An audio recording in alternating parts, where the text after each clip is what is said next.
Pakistan stock exchange में हफ्ते का आगाज तेजी से हुआ और पहले ही दिन इंडेक्स में तकरीबन 1500 पॉइंट्स का इजाफा हुआ। ट्यूसडे को भी मार्केट तेज रही और इंडेक्स 1,15,890 पॉइंट्स के लेवल तक जा पहुंचा और इस लेवल पर प्रॉफिट टेकिंग ट्रिगर हो गई। फ्यूचर्स रोल ओवर की वजह से हफ्ते के आखिरी दिन सेलिंग नजर आई और इस तरह हफ्ते के इख्तिताम पर KSE 100 इंडेक्स 451 पॉइंट्स या 0.4% के इजाफे के साथ 1,13,252 पॉइंट्स पर बंद हुआ। इस हफ्ते भी कॉर्पोरेट रिजल्ट्स का सिलसिला जारी रहा और कुछ कंपनीज के रिजल्ट्स ने मार्केट एक्सपेक्टेशंस को बीट किया, जिसकी वजह से मार्केट में इन्वेस्टर इंटरेस्ट कायम रहा। एक दफा फिर सीमेंट और ऑटो सेक्टर्स नुमाया रहे, जहां बेहतर रिजल्ट्स के साथ साथ कुछ कंपनीज ने डिविडेंड्स का भी ऐलान किया। पिछले हफ्ते की तरह इस हफ्ते भी वीकली इन्फ्लेशन या SPI में इजाफा रिकॉर्ड किया गया, जो 0.38% रहा। तकरीबन 2 माह के बाद इस हफ्ते म्यूचुअल फंड्स की तरफ से दोबारा बाइंग नजर आई, जिसने मार्केट को सपोर्ट किया। इस हवाले से हम बात करेंगे मोहम्मद आसिम से, जो चीफ इन्वेस्टमेंट ऑफिसर हैं MCV फंड्स के। आसिम साहब, वेलकम टू द शो। जी, thank you Shuja for inviting me here. Asim साहब, इस हफ्ते म्यूचुअल फंड्स मार्केट में दोबारा एक्टिव हुए हैं, जिससे मार्केट को अच्छी सपोर्ट मिली है। तो क्या अब ये समझना चाहिए कि फिक्स्ड इनकम से इक्विटी फंड्स में कन्वर्जन्स दोबारा शुरू हो गई हैं? Since economy was coming out of a severe shock, तो वो जो इनिशियल इम्प्रूवमेंट थी वो तो मार्केट ने बहुत तेज़ी से इनकॉर्पोरेट की। बट नाउ अब आई थिंक एक नॉर्मल मार्केट की तरफ हम जा रहे हैं, जिसमें हमें ये लगता है, या जनरली मार्केट में भी आई थिंक जितने जनरल मार्केट के फॉलोअर्स हैं उन सब का भी ये ख्याल है कि यहाँ से इकनॉमिक रिकवरी का प्रोसेस तो है। फॉर इंस्टेंस GDP ग्रोथ है वो स्लोली यहाँ से रिकवर करेगी एंड इंटरेस्ट रेट्स पे आई थिंक ज़्यादातर का यही ख्याल है, जिससे हम भी एग्री करते हैं कि if it's not the bottom we are near bottom. So जो बड़ा मॉनेटरी ईजिंग का या इंटरेस्ट रेट कट का ट्रिगर था जिसने इनिशियली मार्केट को बूस्ट किया था, अब वो थोड़ा सा सैचुरेट हो रहा है। So now new factors should take in place, for instance influx of liquidity towards stock market. जैसा आपने सवाल भी किया कि जो फिक्स इनकम इन्वेस्टर्स हैं उनके लिए तो बहुत बड़ा शॉक है ना, फ्रॉम द पीक 22% से तकरीबन 10-11% की रेंज में अब जो फिक्स इनकम फंड्स के रिटर्न्स आ गए।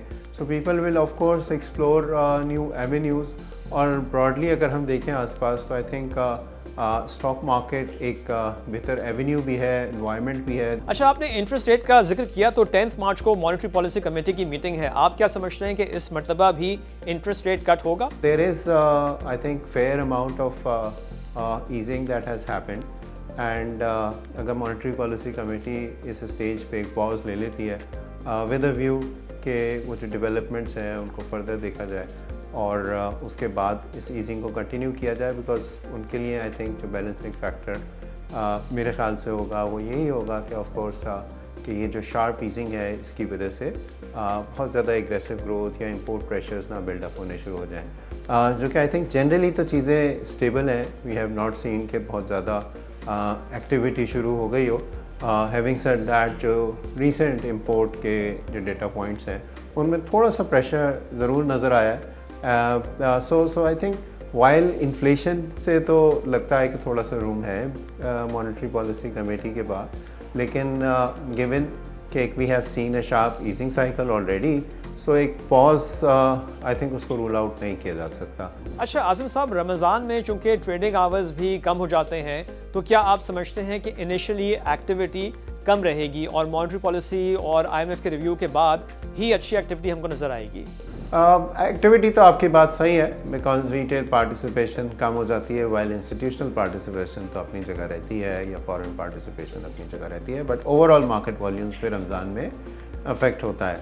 एज सच मेरा ख्याल है कि रमज़ान इट्सेल्फ को बहुत बड़ा फैक्टर नहीं है, बट ये जो IMF प्रोग्राम के ऊपर डेवलपमेंट्स हैं, फॉर इंस्टेंस स्मूथली क्विकली इसके ऊपर कंकरेंस हो जाती है, तो इसके साथ ही जो IMF की न्यू फाइनेंसिंग फैसिलिटी, जो कार्बन फाइनेंसिंग रिलेटेड बातें हो रही हैं या एनवायरनमेंट रिलेटेड फंडिंग के ऊपर जो बातें हो रही हैं, आई थिंक वो पॉजिटिव है। उनमें कोई हेडवे सिग्निफिकेंटली आ जाए तो वो भी मार्केट को अच्छा थिंक स्टिमुलेट कर सकता है मार्केट को ऑन द अपसाइड। अच्छा आसिम साहब, रिजल्ट सीजन के बाद आप समझते हैं कि कुछ और क्लैरिटी आ गई है और गोइंग फॉरवर्ड कौन से सेक्टर्स पर इन्वेस्टर्स को फोकस करना चाहिए? Results are broadly in line और थोड़ा सा पॉजिटिव साइड पे ही है। तो आई थिंक जो एक्टिविटी है या जो आउटलुक है वो क्योंकि थोड़ा सा ब्रॉडर व्यू से ही देखना चाहिए rather than just this quarter result. So इससे हमें ये तो अफर्म हो रहा है कि मार्केट की जो अर्निंग्स हैं या जो कंपनीज की अर्निंग्स हैं वो पॉजिटिव डायरेक्शन में है। तो जो आगे आउटलुक था, जैसे मैंने पहले भी शेयर किया था कि हमारा आउटलुक का रिलेटिवली थोड़ा ज़रा सेलेक्टिव ज़्यादा है. For instance banks while we are positive broadly on the sector. Cements में हमारा ख्याल है कि कहीं कहीं स्ट्रेच हो गई ये चीज़ें, ज़रा सेलेक्टिव होना चाहिए. फर्टिलाइज़र में भी हमारा ख्याल है कि जो सेलेक्टिव प्लेस है जहाँ ईल्ड डिविडेंड ईल्ड अच्छी है वहाँ ठीक है. सिमिलरली जो स्टील सेक्टर है वहाँ पे जहाँ पे डिमांड प्रेशर्स हैं उधर अभी भी कॉशियस रहना चाहिए. लेकिन जहाँ पे फिर भी थोड़ी रिलेटिवली बैलेंस शीट्स क्लीन है, फ्लैट स्टील है, उधर चीज़ें फिर भी ठीक है. कंस्ट्रक्शन रिलेटेड स्टील में अभी भी थोड़ा आई थिंक थोड़ा सा ज़रा हम इस पर ज़रा कॉशियस रहेंगे.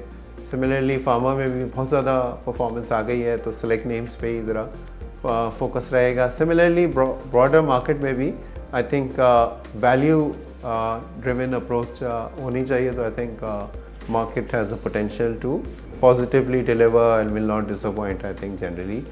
ओके आज़म साहब, आपका बहुत शुक्रिया. You're welcome, sir. Thank you so much. Thank you for having me here. और अब नजर डालते हैं अगले हफ्ते के इंपॉर्टेंट इवेंट्स पर.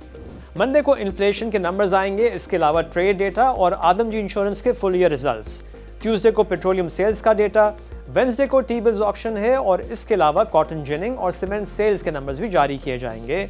थर्सडे को फॉरेक्स रिजर्व्स और जुमे को वीकली इन्फ्लेशन का डेटा जारी किया जाएगा. और अब इस हफ्ते के टॉप 5 गेनर्स. इस हफ्ते तारिक ग्लास की शेयर प्राइस में सबसे ज्यादा इजाफा हुआ जो 21% रहा. पाक जेन पावर की शेयर प्राइस में 16% का इजाफा हुआ. Maple leaf cement 13%, national foods की शेयर प्राइस में 13% इजाफा हुआ और एजीपी की शेयर प्राइस में इस हफ्ते 12% का इजाफा हुआ. और अब इस हफ्ते के टॉप 5 लूजर्स. इस हफ्ते सबसे ज्यादा कमी महमूद टेक्सटाइल की शेयर प्राइस में हुई और ये 17% नीचे रहा. निशात चुनिया पावर 15%, बैंक इस्लामी की शेयर प्राइस में 12% कमी हुई. सर्ल 9% और अस्करी बैंक की शेयर प्राइस में भी इस हफ्ते 9% की कमी हुई. और अब नजर डालते हैं इस हफ्ते के कुछ इंपॉर्टेंट कॉर्पोरेट रिजल्ट्स पर. सबसे पहले फौजी सीमेंट के सेकंड क्वार्टर और हाफ ईयर के रिजल्ट्स. सेकंड क्वार्टर में फौजी सीमेंट की अर्निंग्स पर शेयर ₹1.64 रही जो सालाना बुनियाद पर 52% और फर्स्ट क्वार्टर के मुकाबले में 24% का इजाफा है. इस तरह फौजी सीमेंट की हाफ ईयर की ईपीएस ₹2.96 बनती है. कंपनी ने कोई डिविडेंड अनाउंस नहीं किया. सेकंड क्वार्टर में फौजी सीमेंट की नेट सेल्स ₹24.9 बिलियन रही जो क्वार्टरली बेसिस पर 8% ज्यादा है. कंपनी के ग्रॉस मार्जिन 36% रहे जो फर्स्ट क्वार्टर के मुकाबले में 1.4% ज्यादा है. कंपनी का इफेक्टिव टैक्स रेट 38% रहा. सेकंड क्वार्टर में हबको की कंसोलिडेटेड अर्निंग्स पर शेयर ₹3.25 रही जो सालाना बुनियाद पर 72% और पहले क्वार्टर के मुकाबले में 78% कम है. इस तरह हबको की हाफ ईयर की ईपीएस ₹17.99 बनती है. हबको ने ₹5 का डिविडेंड भी अनाउंस किया. हबको के ये रिजल्ट्स मार्केट एक्सपेक्टेशन से बहुत कम थे और इसकी बुनियादी वजह ₹3.6 बिलियन का अदर एक्सपेंस था. सेकंड क्वार्टर में हबको के रेवेन्यूज ₹15.5 बिलियन रहे जो सालाना बुनियाद पर 48% कम है और इसकी वजह बेस प्लांट एग्रीमेंट का वक्त से पहले टर्मिनेशन है. ₹3.6 बिलियन का other expense late payment surcharge का राइट ऑफ है जो हुकूमत से नए मुआहदे के मुताबिक किया गया. हबको को अपनी एसोसिएटेड कंपनी से ₹9.8 बिलियन का मुनाफा हासिल हुआ जिसने डिविडेंड पे आउट को सपोर्ट किया. पीपीएल ने कंसोलिडेटेड बेसिस पर सेकंड क्वार्टर में ₹10.02 की अर्निंग्स पर शेयर डिक्लेयर की जो क्वार्टरली बेसिस पर 20% का इजाफा है जबकि सालाना बुनियाद पर 32% कम है. इस तरह हाफ ईयर की अर्निंग्स पर शेयर ₹18.36 बनती है जो सालाना बुनियाद पर 28% कम है. कंपनी ने ₹2 पर शेयर का डिविडेंड भी अनाउंस किया. सेकंड क्वार्टर में पीपीएल की नेट सेल्स ₹61.3 बिलियन रही जो सालाना बुनियाद पर 16% कम है. कंपनी की अदर इनकम में इजाफा हुआ जो ₹8.7 बिलियन रही. कंपनी का इफेक्टिव टैक्स रेट 26% रहा. ओजीडीसी की सेकंड क्वार्टर की अर्निंग्स पर शेयर ₹9.63 रही जो सालाना बुनियाद पर 44% कम है. इस तरह फर्स्ट हाफ की ईपीएस ₹19.17 बनती है जो सालाना बुनियाद पर 33% कम है. कंपनी ने ₹4.05 का डिविडेंड अनाउंस किया और इस तरह हाफ ईयर का पे आउट ₹7.05 बनता है. सेकंड क्वार्टर में ओजीडीसी की नेट सेल्स क्वार्टरली बेसिस पर 5% कम होकर ₹100.4 बिलियन रही. इंटरेस्ट रेट में कमी के बायस फाइनेंस इनकम क्वार्टरली बेसिस पर 19% कम होकर ₹20.9 बिलियन रही और सेकंड क्वार्टर में कंपनी का इफेक्टिव टैक्स रेट 41% रहा. और ये था इस हफ्ते का स्टॉक वॉच. आप सबको रमजान मुबारक. Have a nice weekend. खुदा हाफिज.